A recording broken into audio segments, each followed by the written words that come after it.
Hello mga kamamshi! Dahil sinisipagan ng kamamshi ninyo na mag-voice over, mag-mini vlog tayo sa aming short vacation sa Mindoro. Syempre, kasama namin ang aming uniko iho kung hindi madadagdagan. Pagkarating nga namin sa Batangas Port, di ko nga nabidyuhan ang loob at bumili rin kami ng ticket. Pagkatapos namin bumili ng ticket, syempre kumain muna kami. Naghintay lang kami ng ilang oras at dumiretso na kami sa barko. Ang sinasakyan nga pala naming barko ay itong Montenegro, biyaheng Abra de Ilo. Habang tumatakbo nga ang barko, kailangan mo magmuni-muni at sobrang nakaka-relax ng vibes. Ang ganda ng view pag nasa barko ka talaga. Plus, nakikisama pa ang panahon kaya napakakalmado. Hindi nga katulad nung last na uwi namin, sobrang alon kaya nakakatakot. Pagkarating nga namin dito sa Sablayan Occidental Mindoro, ganitong vibes, ganitong view ang inyong makikita. Perfect na perfect ang ganitong view para magkape. Samahan na ng video para may pang my day. Dahil sabik nga tayo sa dagat, agad-agad nga kami nagtampisaw kahit nakabistida pa ako. Pasensya na po. Kita nyo naman ang aming uniko iho, enjoy na enjoy sa dagat. At hindi ko nga mapigilang mag-TikTok, kaya siguro bumuhos ang ulan.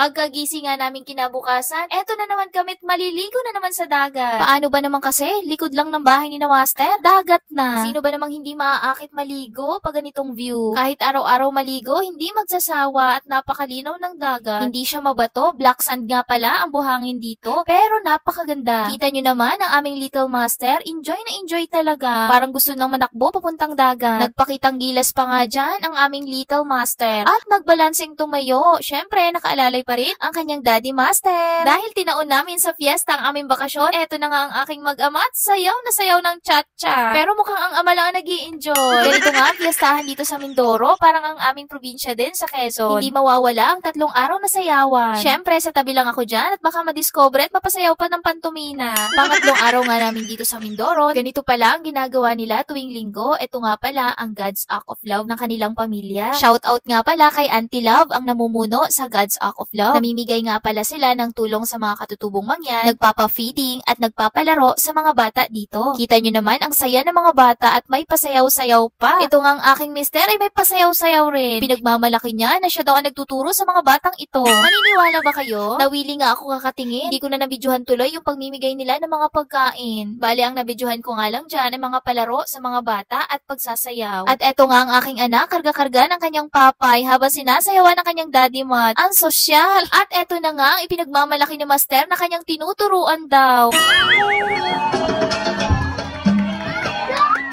Sus ko po, Rude, ganito palang ginagawa ng aking mister pag nasa Mindoro. Nagpapa-contest sa mga bata at ang mga bata namang kitang-kita nyo nag-i-enjoy. At pak na pak si Ineng para namang hindi ako naniniwalang si Master ang nagturo neto. At hindi rin magpapatalo ang batang si Onyok. Ito'y kamag-anakan pa ni Master.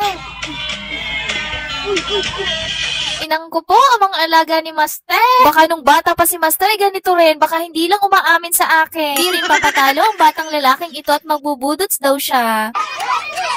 Sus ko po, Rude, ginawa na lahat. Ano kaya ang papremyo ni Master? Pagkatapos nga ng aming dagat serye, kami muna ay pumunta sa bukid. Shoutout nga pala kay Auntie Lingling dahil pinatuloy kami ng 2 araw dito sa bukid. At eto na nga ang aming little Master. Napagod na nga siguro kakatayo at nagpagapang-gapang na lang dito sa bukid. Namasyal nga pala kami dyan sa farm ni Auntie Lisa. Shoutout po pala kay Auntie Lisa. Sadyang nakakatuwa at nakakapresko sa pakiramdam. Kita nyo naman may tanim na ubas sa kanyang bakuran. At eto nga, sinusubuan ang aking little Master ng fresh na dalandan. Sadya nga namang hindi nangasim ang anak ko dyan dahil sobrang tamis ng dalandan. Naglibot-libot nga kami sa bakuran ni Ante at hindi lang yun ang mga tanim. Meron ding rambutan. Halos lahat ata ng prutas nandito na sa kanyang bakuran. Iba talaga pag may tanim at sadyang may aanihin. Ito nga pala mga prutas at halaman na aking na video. Meron silang puno ng bignay na hitik sa bunga. Meron din silang mga pananim na dragon fruits. Meron ding puno ng lemon. Meron din silang mga pinya. Miracle fruit, nakita ko rin sa kanilang bakuran. May puno rin ng papaya, may mangga, santol, may puno rin ng kakao. Ito nga pala ang ginagawang chocolate, mga halaman, at marami pang iba. Hindi ko na nga na-videohan ng iba sa sobrang dami at lawa. At eto na nga, magpapahinga na kami sa ilalim ng puno ng mangga. At hindi ko na nga mapigilang makatulog dyan. Pero na-videohan pa tayo ni Master. Pagka ganito nga namang kasariwa ang hangin na iyong malalangap, ewan ko na lang kung hindi ka makakatulog. Ay siya mga kamamshi, napahaba na ata ang aking voice over.